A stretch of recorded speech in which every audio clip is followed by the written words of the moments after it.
The humidity inside the stadium is suffocating, a thick blanket of noise and sweat clinging to the 70,000 fans in attendance. The main event has just concluded, and the air is filled with that specific, exhausted energy that follows a 30-minute classic. Bianca Belair stands in the center of the ring, her chest heaving, the gold title belt raised high above her head. Confetti drifts lazily from the rafters, sticking to the canvas like wet snow. It should be a moment of triumph. It should be the end of the broadcast. But the copyright graphic doesn't appear in the bottom corner. The cameras linger too long on Bianca's face, which shifts from elation to a subtle, creeping confusion. She lowers the belt, her eyes darting toward the entrance ramp, sensing a shift in the atmosphere before the audience does. The stadium lights do not dim, but the ambient noise drops, sliced away by a sudden, jarring feedback loop that screeches through the PA system. It isn't music, it isn't pyrotechnics. It is the sound of a vacuum sealing shut, a sharp intake of breath that sucks the oxygen out of the arena. The massive LED screens wrapping the stadium flicker black then gray, pulsing with the rhythm of a slow, heavy heartbeat. Michael Cole stops his sign-off mid-sentence, his headset mic catching the rustle of papers as the production truck goes silent in his ear. The crowd's cheering dissolves into a low, nervous murmur. Thousands of phones light up in the stands, recording the nothingness, waiting for a glitch to resolve into a show. But the glitch persists, heavy and uncomfortable, dragging the silence out until it feels physical. There is no lightning on the screens. There is no thunder cracking through the speakers. The entrance ramp remains bathed in a dull, utilitarian emergency light, stripping away the glamour of the stage. Then she walks out. There's no smoke to hide her silhouette, no platform to elevate her status. Jade Cargill steps through the curtain, but she is unrecognizable from the polished superstar who vanished a year ago. She wears no silver, no white, no superhero armor. She is draped in a heavy, oversized black trench coat that swallows her physique, her platinum hair gone, replaced by a stark shaved head that catches the harsh house lights. She does not pose. She does not look at the camera. She walks with a terrifying, predatory slowness, her boots heavy against the metal ramp. The crowd does not pop. They gasp. A collective intake of air that sounds like fear. Corey Graves mutters something unintelligible, his usual sharp wit completely abandoned as he stares at the monitor. This feels like an invasion, a breach of the script. Security guards at ringside step forward instinctively, their hands hovering over their belts, unsure if this is part of the show. Jade stops at the bottom of the ramp. She looks tired. Not physical exhaustion, but a deep spiritual weariness that radiates off her like heat. She stares up at the ring, her eyes dark and hollow, devoid of the arrogance that once defined her character. The silence in the arena is now absolute, broken only by the hum of the air conditioners. She doesn't look like a wrestler returning to claim a spot. She looks like a ghost returning to haunt the house she built. She climbs the steel steps without fanfare. Ignoring the terrified referee who is frantically gesturing for her to leave, Bianca Belair retreats to the corner, clutching the championship belt to her chest. Her dominance replaced by a visceral uncertainty. Jade steps between the ropes. The ring seems to shrink. The physical presence she commands is different now. It is not about muscle definition or stature, but about density. She feels heavy, anchoring the reality of the scripted world into something dangerously tangible. She walks to the center of the canvas and stands there, arms hanging loosely at her sides.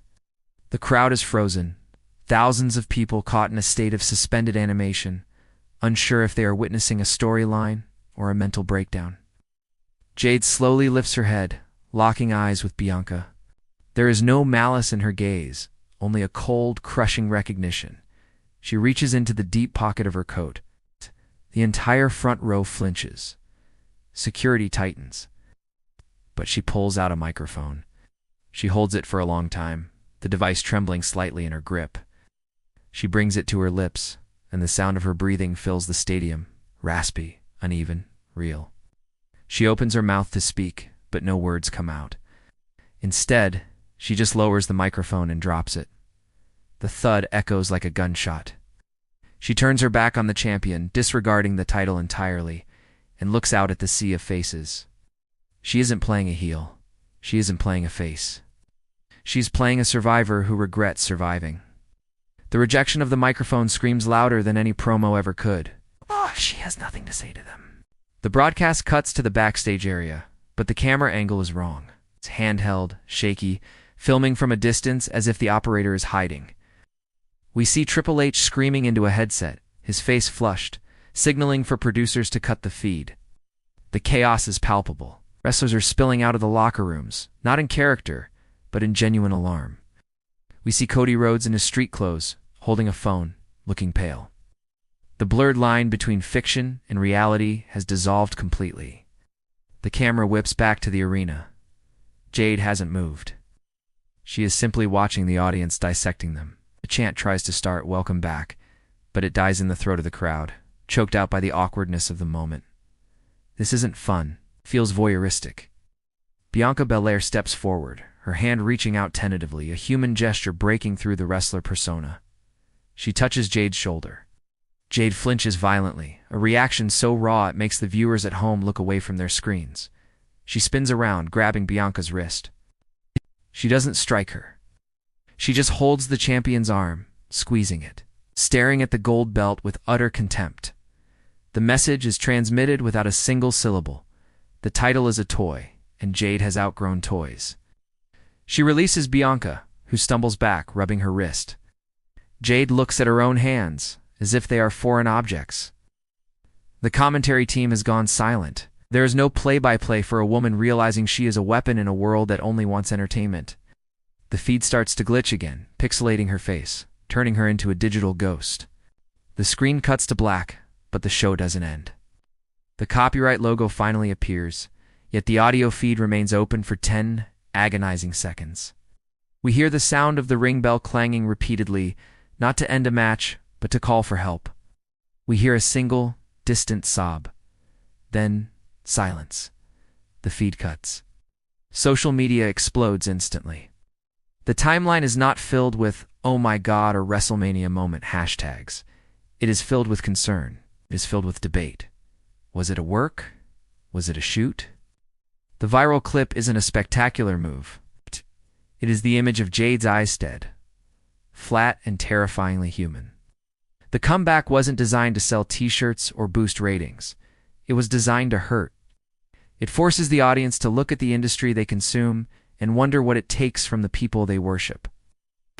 But she didn't bring the storm. She brought the drought. She brought the emptiness that follows the storm.